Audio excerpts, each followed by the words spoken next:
คำว่าบารมีนี่หมายถึงเต็มบริบูรณ์ในความหมายว่าเสริมบารมีท่านบุญที่เราสร้างเกิดจากทานก็ดีเกิดจากศีลก็ดีเกิดจากการเจริญจิตตภาวนาก็ดีถ้าจุดใดยังบกพร่องเอาเพิ่มจุดนั้นเข้า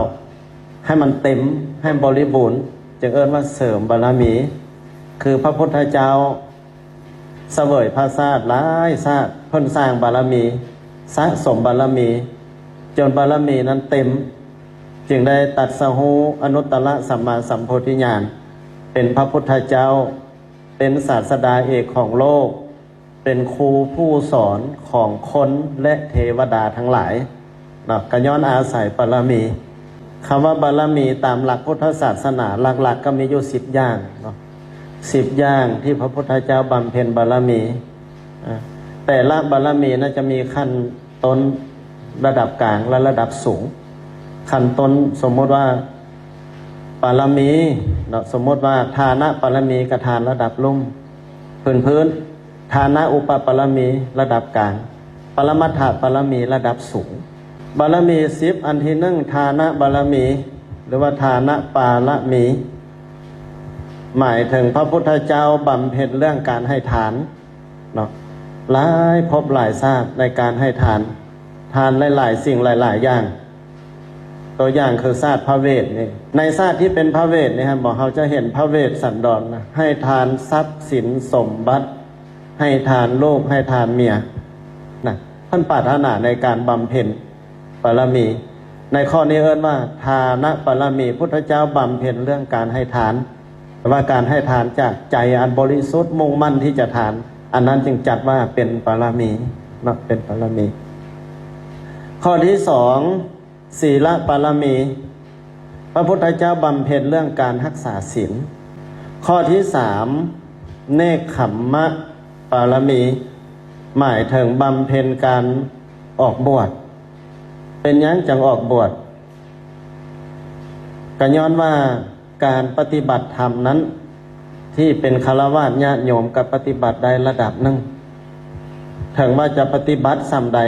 แต่เราก็ยังเป็นฆราวาสยังเป็นผู้สืบตระกูลต้องหาอยู่หากินต้องเฮ็ดหน้าที่ครอบครัวผัวเมียลูกเต้าประเทศชาติสังคมยังได้เฮ็ดอยู่คันท่าว่าออกบวชมันลดจากจุดนั้นในลดจากจุดนั้นแล้วโอกาสที่จะปฏิบัติธรรมสูงขึ้นถ้าว่าตั้งใจใดถ้าว่าตั้งใจเพิ่นจึงถือว่าการออกบวชเนกขัมมะบารมีประการที่4ปัญญาบารมีปัญญาบารมีคือโตปัญญานี่เป็นโตกำกับควบคุมวัดทุกอย่างเราจะเฮ็ดทานก็ดีจะรักษาศีลก็ดีจะเจริญภาวนาก็ดีจะบำเพ็ญบุญกิริยาวัตถุใดๆก็ตามต้องอาศัยปัญญานี่เป็นเครื่องประคับประคองเป็นผู้คอยเตือนสติบอกธรรมะหลายๆหมวดนะหลายๆหมวดส่วนหลายจะมีปัญญานี่ตบท้ายก็คือว่าให้มีปัญญานี่เป็นตัวประคับประคองในการศึกษาเรียนรู้ต่างๆว่าศีลสมาธิปัญญาบ่เอารักษาศีลก็ดีเจริญสมาธิก็ดีมีปัญญานำท้ายปัญญาจะมากำกับทั้งศีลทั้งสมาธิปัญญานี่เป็นสิ่งที่ประเสริฐมันบำเพ็ญบารมีปัญญาบารมีนอกจากปัญญาบารมีได้หลายวิริยะบารมีหมายถึงการภาคเพียรพยายามขันติบารมีหมายถึงความอดทนเนาะแล้วก็สัจจะบารมีหมายถึงความตั้งมั่นอธิฐานะบารมีแห่งสัจจะอธิษฐานคันว่าเป็นภาษาชาวบ้านครับว่าเป้าหมายและจุดประสงค์เมตตาบารมีก็หมายถึงความเอ็นดูสงสารความเมตตาความเอื้อเฟื้อเผื่อแผ่แล้วก็อุเบกขาบารมีที่10นี้หมายถึงการยกจิตให้เหนือสภาวะธรรมทั้งหลายบางท่านเพิ่นก็จะแปลว่าความวางเฉยแต่คำวางเฉยในที่นี้หมายถึงวางเฉยจากอาสาวะทั้งหลายอันนี้พื้นฐานของบารมีทั้ง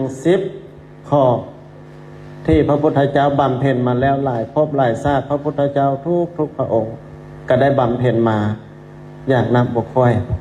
น บัดนี้จะมาเว้าเรื่องศีลบารมีเนาะศีลบารมีการสร้างบารมีด้วยการรักษาศีลคือมื้อนี้นี่เพิ่นให้เว้าเรื่องศีลบารมีด้วยการรักษาศีลบวกเข้าจิตตภาวนาเฮามาเข้าใจคำว่าศีลก่อนศีลนี่แม่นหยังเนาะศีลนี่แม่นหยังเฮาก็มาเว้ากันง่ายๆที่ครูบาอาจารย์เพิ่นแปลกันเลยว่าศีลนี่แปลว่าปกติหยังปกติของมนุษย์มีปกติเป็นจังไดมนุษย์นี่มีปกตินี่เป็นคนดีเป็นคนมีนิสัยใจคอทางด้านกายทางด้านวาจาด้านจิตใจนี่ดีมนุษย์แต่เมื่อใดอาสวะกิเลสเข้าครอบงำโลภะโทสะโมหะเข้าครอบงำจะเฮ็ดให้มนุษย์หันผิดปกติคำว่าผิดปกตินั่นก็คือผิดจากศีลนะผิดปกติก็หมายถึงผิดจากศีลคำว่าศีลเฮาจะเป็นคนมีศีลเฮาเฮ็ดจังไดสิ่งใดที่เฮ็ดไปแล้วโตเฮาบ่เดือดร้อนเฮ็ดไปแล้วผู้อื่นบ่เดือดร้อนเฮ็ดไปแล้วบ่กระทบกระทั่งเฮาเฮ็ดไปแล้วบ่กระทบกระทั่งผู้อื่นเป็นประโยชน์แก่เฮาเป็นประโยชน์แก่ผู้อื่นสิ่งนั้นเป็นศีลโดยรวมสิ่งใดเฮ็ดไปแล้วกระทบตัวเองกระทบผู้อื่นตนเองเดือดร้อนผู้อื่นเดือดร้อน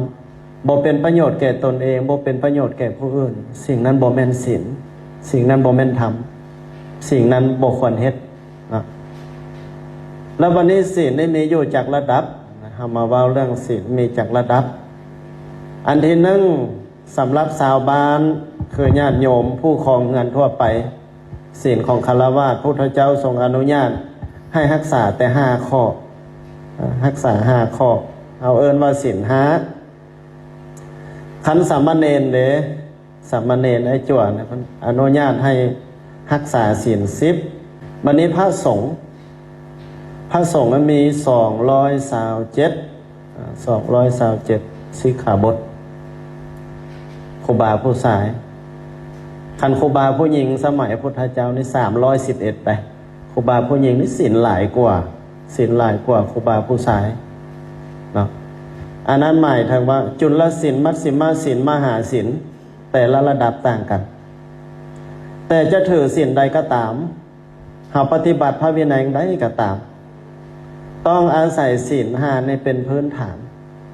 เป็นหากแก้วคือกับต้นไม้ใหญ่ๆนะต้นไม้ใหญ่ๆนี่ต้นไม้จะมีชีวิตอยู่ได้งอกงาม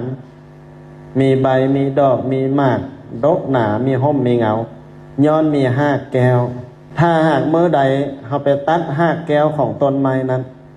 จะต้นไม้ใหญ่หรือต้นไม้น้อยก็ตามถ้าว่าหากแก้วขาดแล้วต้นไม้นั้นก็ตายต้นไม้นั้นจะเจริญเติบโตไปบ่ได้นี่สันใดการรักษาศีลเราจะรักษาศีล5รักษาศีล8ศีล10ศีล227เราก็ต้องมีศีล5นี่เป็นพื้นฐานถ้าว่าขาดศีล5แล้วศีลอื่นๆนั้นตายไปในโตเลยเพราะว่าศีล5นี่เป็นพื้นฐานเลยเป็นหากเงาทั้งหมด